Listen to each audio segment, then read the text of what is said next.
अब मेरा निवेदन रहेगा हमारे बीच में बाड़मेर वायतु से आरएलपी के प्रत्याशी रहे, बहुत ही निकटतम प्रत्याशी रहे बड़े भाई उम्मीदाराम जी बेनीवाल से कि वो अपने सब्जी विचार व्यक्त करें। उम्मीदाराम जी। बोलिए सती माता की।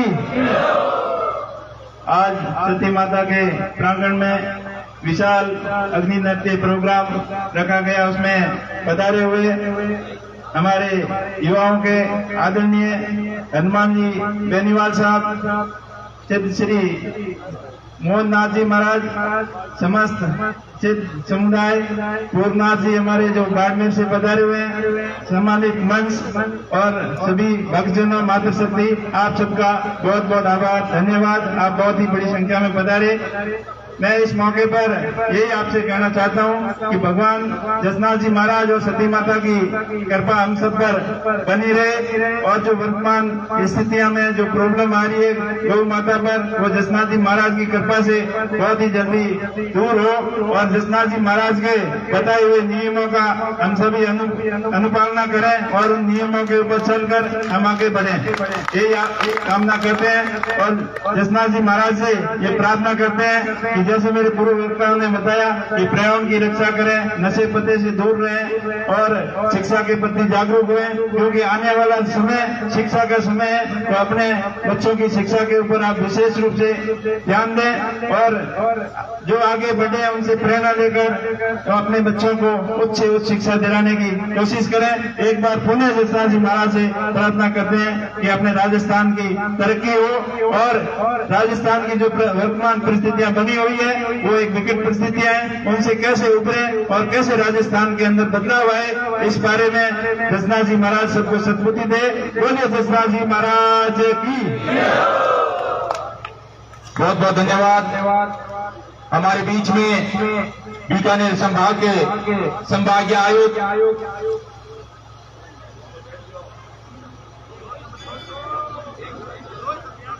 संभागीय आयुक्त युवा और ऊर्जावान नीरज के पवन जी से मेरा निवेदन रहेगा कि अपनी वाणी से हमें लाभान्वित करें। जोरदार तालियों से स्वागत नीरज जी के पवन। जसनाथ जी महाराज की इस पवित्र धरती को प्रणाम करते हुए हमारे बीच हमारे सांसद महोदय, सभी सिद्ध समाज के सभी श्रद्धालु, आज इस कार्यक्रम में पहली बार आया हूँ और अग्नि नृत्य देखने के लिए मेरा बड़ा मन था। काफी सुना था इसके बारे में, लेकिन मुझे जान के बहुत अच्छा लगा कि जसनाथ जी महाराज ने सामान्य जीवन जीने के लिए जो 36 सिद्धांत दिए थे उसमें हर व्यक्ति को सीखने के लिए बहुत कुछ है। आज इस पवित्र धरती पर हम सब यहाँ से जब उठेंगे तो ये संकल्प लेके उठेंगे कि हम सब मिल करके एक अच्छे समाज का निर्माण करें। हम सब मिल करके जसनाथ जी महाराज के विचारों को और आगे लेकर के जाएं। हमारे समाज में, हमारे परिवार में, हमारे आस पड़ोस में कहीं पर भी कोई कुछ गलत हो रहा है उसको ठीक करने का प्रयास करें। डाबरा तालाब की बात जो जानी जी ने करी है, मेरा भी आपसे आग्रह रहेगा कि एक बार जरूर देख करके आए, क्योंकि मैं भी गया था वहां पर पौधा लगाने और सच में वो जगह तीर्थ का काम करेगी। एक दिन वो जसनाथ जी महाराज के लिए दुनिया से लोग देखने आएंगे, ऐसा तीर्थ बन जाए वो। ये उस सपने को लेकर के हम सब आगे चले हैं। इसमें आपका सहयोग अपेक्षित रहेगा। इस पुण्य भूमि को वापस से प्रणाम करते हुए सबको शुभकामनाएं। धन्यवाद। को ध्यान में रखते हुए मेरा निवेदन हमारे डूंगरगढ़ से युवा नेता डॉक्टर विवेक जी मात्रा से कि आप अपने विचार व्यक्त करें, समय सीमा को ध्यान में रखते हुए। हम सब बहुत सौभाग्यशाली हैं कि परम पिता ईश्वर के रूप में गुरु जसनाथ जी महाराज मां सती काल जी हमें आशीर्वाद और स्नेह मार्गदर्शन देने के लिए हमारे बीच में मौजूद हैं। जो गुरु जसनाथ जी महाराज ने हमें बताया उससे आगे आज के समय के अंदर, उस समय उन्होंने जो विचारों की लड़ाई लड़ी, आज वो लड़ाई घर घर से हमें शुरू करनी होगी कि कैसे आपका बेटा पढ़ लिख कर एसपी बने और कलेक्टर बने, हाई कोर्ट का जज बने, आपकी बेटी पीपीएम हॉस्पिटल इंचार्ज बने, शिक्षा के अंदर आप कब्जा करो। ऐसा जसनाथ जी महाराज का विचारों की लड़ाई हमें लड़नी होगी। दूसरी, जो आज किसानों का शोषण हो रहा है, तो सरकारें और सत्ता किसान के नाम पर राजस्थान और प्रदेश और देश के अंदर आती है, और सत्ता के अंदर जाने के बाद में किसान गरीब, कमजोर, पीड़ित और वंचित को भूलने का काम करती है। उनको याद दिलाने के लिए और किसान को मजबूत करने के लिए, गांव के गुआई को मजबूत करने के लिए हमें चुनना होगा संघर्ष के रास्ते को। तो गुरु दशनाथ जी महाराज ने आज से 500 वर्ष विचारों की लड़ाई के माध्यम से लड़ा। आज के समय के अंदर बड़ा हर्ष का विषय है कि हमारे बीच में देश के अंदर उत्तरी भारत ही नहीं, पूरे भारत के सबसे बड़े लड़का, देश की लोकसभा के अंदर किसान, जवान, बहन, बेटी, नौजवान, युवा, बेरोजगार और मातृशक्ति की आवाज उठाने वाले बड़े भाई साहब नागौर के सांसद हनुमान जी बेनीवाल हमारे बीच में, ये हम सबके लिए गौरव का विषय है।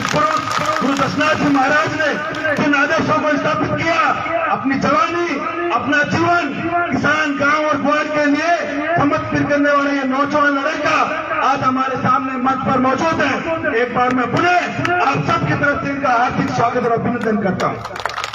आज के संकट के समय के अंदर जब चारों तरफ इस लंबी बीमारी के अंदर हमारी माताएं, बहनें तो उसमें 5 बजे उठकर गाय को चाटा देकर हमारे परिवार का पालन पोषण करते थे। तो दूध का व्यवसाय, किसान के 2 याद होते हैं, एक किसान की खेती और दूसरा किसान का पशुपालन। इस लंबी बीमारी के अंदर राजस्थान की सरकार और केंद्र की सरकार की नाकामी के कारण एक जो पशुपालन हमारा हाथ था वो हाथ कट गया।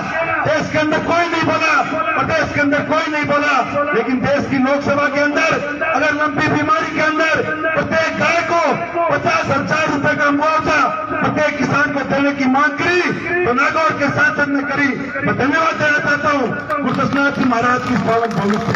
और इस मौके पर मैं अरदास करना चाहता हूँ कि इलाका किसानों का इलाका है, चाहे बिजली विभाग की दादागिरी हो, चाहे जलदाय विभाग की दादागिरी हो, चाहे प्रशासन की दादागिरी हो, कानून के लोग किसानों को पीड़ित करने का काम समझ में करते हैं। आपसे एक बार पुनः अपील करते हैं कि किसानों की मजबूत आवाज देश की लोकसभा के साथ में पूरे राजस्थान के अंदर नौजवान और किसानों के माथे के मुकुट बनकर किसानों के सिर